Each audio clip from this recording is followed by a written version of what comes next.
بے شک ایک طبقہ آج بھی ہے، پہلے بھی تھا، آئندہ بھی آئے گا، وہ کہے گا نہ کوئی اللہ ہے، نہ کوئی رسول ہے، نہ کوئی جنت ہے، نہ کوئی دوزخ ہے، یہی زندگی ہے۔ اس کو قرآن بیان کرتا ہے، ہیہات ہیہات لما توعدون ان ہی الا حیاتنا الدنیا نموت ونحیا وما نحن بمبعوثین، بس یہی زندگی ہے، جینا ہے اور مرنا ہے، آؤ مزے کرو، موج کرو، جو مرضی کرنا کرو، اس لیے کہ موت کے بعد کچھ اذا كنا عظاما نخرا قالوا تلك اذا كرة خاسرة، جو کہتے ہیں بھلا ہڈیاں پرانی ہو کے زندہ ہو سکتی ہیں؟ اب آباؤنا الاولون، ہمارے پہلے جو مر گئے وہ زندہ ہو سکتے ہیں؟ اس کا جواب اللہ دیتا، قل ان الاولین والآخرین لمجموعون الی میقات یوم معلوم، کہ جس رب نے تجھے پیدا کیا وہی رب تجھے موت دیتا ہے، وہی رب تجھے زندہ کرے گا اور تم تمام کو زندہ کرے گا، اولین و آخرین کو زندہ کرے گا۔ فریق فی الجنت و فریق فی السعیر، ماننے والوں کو جنت دے گا، ٹھکرانے والوں کو جہنم دے گا۔ اس کی کتاب، اس کا قرآن، اس کا کلام، اس کا نبی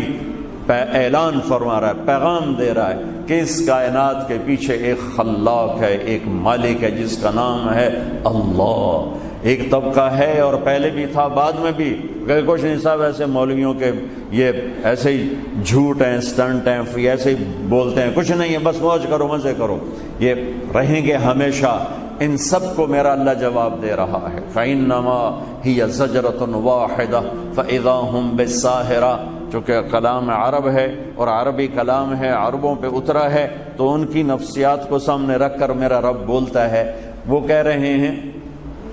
یقولون اِنَّا لَمَرْدُودُونَ فِي الْحَافِرَةِ قالوا تلك اذا كرة خاسرة فانما هي زجرة واحدة فاذا هم بالساهرة، یہ کہتے ہیں کہ مرنے والے کو کون اٹھائے گا، مر جانے والے کو کون اٹھائے گا؟ تو اللہ نے کہا ایک آواز آئے گی جس کو کہتے ہیں زجرہ، فانما هي زجرة واحدة فاذا هم بالساهرة، ایک آواز پہ زندہ ہو گئے۔ اچھا، زجرہ عام آواز کو نہیں کہتے، زجرہ عرب چرواہے ہیں، اونٹ چراتے ہیں، بکریاں چراتے ہیں، یہ ان کا پیشہ ہے۔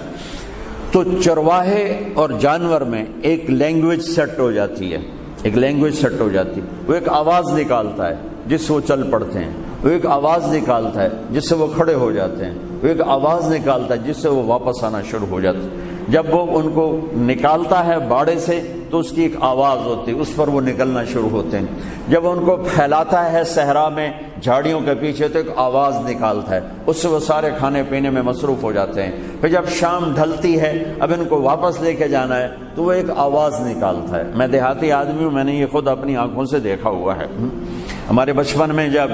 بیلوں کی کاشت ہوتی تھی، بیلوں کی کاشت، اب تو ٹریکٹر آ گئے، تو کبھی کبھی مجھے میرے باپ مرحوم ساتھ لے جاتے تھے، تو 10-10 20-20 50-50 بیلوں کی جوڑیاں چل رہی ہیں۔ اب اس کو رائٹ موڑنا ہے، لیفٹ موڑنا ہے، تیز کرنا ہے، آہستہ کرنا ہے، سب اس ہل چلانے والی کی آواز پہ ہوتا تھا۔ جب اس کو وہ رائٹ موڑنا چاہتا تو وہ تھوڑی دیر پہلے کہنا شروع کرتا، سجا سجا سجا سجا سجا، پنجابی میں سجا رائٹ کو کہتے ہیں، تو وہ بیل رائٹ مڑ جاتے۔ جب اس کو لیفٹ موڑنا ہوتا وہ کہتا کھبا کھبا کھبا کھبا کھبا، تو وہ لیفٹ مڑ جاتے تھے۔ جب ان کو تیز کرنا ہوتا تھا کہتا ہاں ہاں ہاں ہاں ہاں ہاں، وہ تیز ہو جاتے تھے۔ جب ان کو کھڑا کرنا ہوتا تھا تو وہ سب ایک آواز نکالتا تھا، وہ میری یادداشت میں نہیں ہے، تو اس پر وہ رک جاتے تھے۔ تو یہ مختلف لینگویجز فکس ہو جاتی ہیں جانور اور انسان میں۔ زجرہ کس لینگویج کو کہتے ہیں؟ زجرہ، اونٹ چر رہے ہیں، بکریاں چر رہے ہیں، سوروس پھر رہی ہیں، اب شام ہو گئی ہے، اس نے واپس لے جانا ہے، تو وہ ایک آواز نکالتا ہے، چرواہا ایک آواز نکالتا ہے، جہاں جہاں وہ آواز جاتی ہے فوراً بکریاں چارہ چھوڑ کے واپس، اونٹ جھاڑیاں چھوڑ کے واپس، اور تیزی سے آتے ہیں، اس آواز کو نکالتا رہتا ہے، اور اس پر جانور کٹھے ہوتے رہتے ہیں، یہاں تک کہ جب سارے کٹھے ہو جاتے ہیں تو ان کو لے کر پھر وہ واپس ان کے باڑے کی طرف چل پڑتا ہے۔ میں قربان جاؤں، میرے رب کا کلام، میرے رب کا قرآن، میرا رب وہ عربوں سے بات کر رہا ہے، سانو تو نہیں پتا زجرہ کینو آندے، لیکن عرب کو پتا ہے کہ زجرہ کسے کہتے ہیں۔ تو میرا رب کہہ رہا ہے روزانہ تم بکھرے جانوروں کو اکٹھا کرتے ہو ایک آواز پر، اونٹ کہیں کہیں پھر رہے، بکریاں کہاں کہاں پھر رہی ہیں، تو ایک آواز دیتا ہے اور وہ کھچے چلے آتے ہیں۔ ایسے ہی تیرا رب تمہیں مارے گا اور تمہیں بکھیر دے گا، تمہاری ہڈیاں چورا چورا کر دے گا، تمہاری بوٹیاں زمین کھا جائے گی، تمہاری ہڈیوں کو زمین کھا جائے گی، پھر تم چورا چورا ہو کے بکھر جاؤ گے۔ پھر تیرا رب ایک آواز دے گا، وہ زجرہ جس پر جانور کٹھے ہوتے تھے، تیرے رب کی آواز پر تم زندہ ہو کے کٹھے ہو جاؤ گے۔ فَإِنَّمَا هِيَ زَجْرَةٌ وَاحِدَةٌ فَإِذَا هُمْ بِالسَّاهِرَةِ يَوْمَ تَرْجُفُ الرَّاجِفَةُ تَتْبَعُهَا الرَّادِفَةُ قُلُوبٌ يَوْمَئِذٍ وَاجِفَةٌ أَبْصَارُهَا خَاشِعَةٌ يَقُولُونَ أَإِنَّا لَمَرْدُودُونَ فِي الْحَافِرَةِ قَالُوا تِلْكَ إِذًا كَرَّةٌ خَاسِرَةٌ فَإِنَّمَا هِيَ زَجْرَةٌ وَاحِدَةٌ فَإِذَا هُمْ بِالسَّاهِرَةِ فَإِذَا نُفِخَ فِي الصُّورِ نَفْخَةٌ وَاحِدَةٌ وَحُمِلَتِ الْأَرْضُ وَالْجِبَالُ فَدُكَّتَا دَكَّةً وَاحِدَةً إِنْ كَانَتْ إِلَّا صَيْحَةً وَاحِدَةً فَإِنَّمَا هِيَ زَجْرَةٌ وَاحِدَةٌ۔ یہ کتنے واحدہ میں نے قرآن سے اکٹھے کر کے آپ کو بتائے ہیں کہ ایک آواز ایک آواز ایک آواز، اور تم ایسے کھچے چلے آؤ گے جیسے تیری آواز پر اونٹ کھچ کے آتا ہے، بکری کھچ کے آتی ہے، گائے کھچ کے آتی ہے، تو اپنے رب کی آواز پر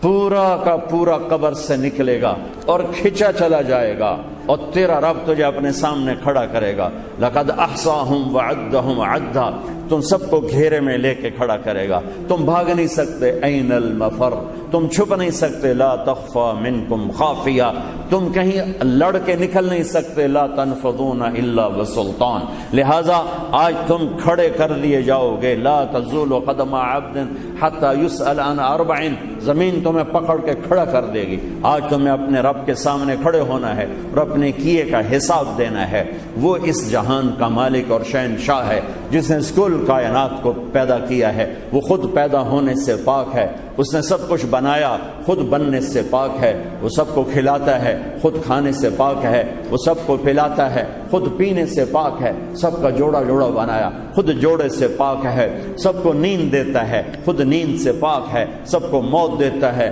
خود موت سے پاک ہے، سب کو کمزور کر دیتا ہے، خود کمزوریوں سے پاک ہے، سب کو ضرورتوں کا غلام بنایا، خود ہر ضرورت سے پاک ہے۔ اتنی بڑی ذات ہے، اور ہر ذات کو رہنے کے لیے جگہ چاہیے، سپیس چاہیے، اور میں جب بھی اس پر غور کرتا ہوں میں پاگل سا ہو جاتا ہوں کہ رب کہتا ہے میں موجود ہوں پر جگہ سے پاک ہوں، میرا مکان کوئی نہیں، لا یحویہ مکان، موجود ہوں، لا یحویہ مکان، میں موجود ہوں، ممبر پہ بیٹھا ہوں، آپ موجود ہیں مسجد کے قالین پر بیٹھے ہوئے، یہ کیمرہ موجود ہے، اس کا سٹینڈ فکس ہوا ہے قالین پر، میرا اللہ کہتا ہے میں ہوں، کتنا بڑا ہوں، هو الاول والآخر والظاہر والباطن، میں اتنا بڑا ہوں، پیچھے سے سنو، اللہ کہتا تم کیا تمہارا ویمبلے تم ویمبلے والے مجھے یاد نہ کرو تو میں نے کہا فرق پہ جاندا ہے، تسی سن لو میرا رب کی آخر ہے، سبح للہ ما فی السماوات والارض وهو العزیز الحکیم، تم پونڈ کے پیچھے دھکے کھاتے رہو، تیرے رب کو تمہاری کوئی پرواہ نہیں ہے، تم اسے یاد کرو یا نہ کرو، تیرے رب کو اس کی پرواہ نہیں ہے، کیوں کہ کل کائنات تیرے رب کی تسبیح پڑھ رہی ہے۔ اور سبح میں ایک بڑا خوبصورت مطلب ہے، میں بھی بیان کر رہا ہوں، یہ تسبیح ہے میرے اللہ کی تسبیح، لیکن اور 15 منٹ کے بعد میرا بیان ختم ہو جائے گا، پھر ایک دوسرا عمل نماز شروع ہو جائے گی، نماز ختم ہو کے ہم اپنے گھروں کو چل دیں گے۔ سبح کے لفظ میں یہ مطلب موجود ہے کہ تیرے سوا اے انسان کائنات میں جو کچھ تیرے رب نے بنایا ہے وہ کسی سیکنڈ تیرے رب کی یاد سے غافل نہیں، مسلسل تیرے رب کی تسبیح پڑھتے ہیں، مسلسل سبح، مسلسل للہ ما فی السماوات والارض وهو العزیز الحکیم، رکتے نہیں، کیونکہ سبح میں ایک معنی ہے تیرنا، اور تیرنے میں ایک ضرورت ہے کہ رک نہیں سکتے، تیرنا ہی پڑے گا جب تک دوسرا کنارہ نہ آ جائے۔ چلتے چلتے کھڑا ہونا، ہم راستے میں رک گئے، گاڑی پہ آ رہے تھے، راستے میں رک گئے، پھر دوبارہ چل پڑے. لیکن جو پانی میں اترتا ہے وہ رک نہیں سکتا، اسے دوسرے کنارے تک جانے سے پہلے چلنا ہی ہے، تیرنا ہی ہے، ٹھہر نہیں سکتا. ٹھہرے گا پانی لے جائے گا، مچھلی لے جائے گی، اسے تیرنا ہی تیرنا ہے. تو اللہ کہتا ہے سبح سبح، جسے تیرنے والا تیرنے سے نہیں رکتا، کل کائنات تیرے رب کو یاد کرنے سے رکتی نہیں ہے، غافل نہیں ہے. بڑے سے بڑا ولی اللہ بھی سو جاتا ہے، انبیاء کا دل زندہ ہوتا ہے، وہ نیند میں بھی ان کا وضو نہیں ٹوٹتا. انبیاء کی بات تو اور ہے، باقی ولی نیک سب جب سوتے ہیں تو ختم، سو گئے تو تسبیح ختم ہو گئی. لیکن میرا اللہ کہتا ہے تیرے سوا کل کائنات تیرے رب کی تسبیح پڑھتی. وہ عزتوں والا، وہ حکمتوں والا، لہو ملک السماوات والارض، وہ زمین آسمان کا بادشاہ ہے. کیا نشانی ہے؟ یحیی و یمیت، موت زندگی کا مالک ہے. تم اپنی طاقت سے زندہ رہ کے دکھا دو، اپنی طاقت سے مر کے دکھا دو. وہ زندگی اور موت کا مالک ہے. وہو علی کل شیء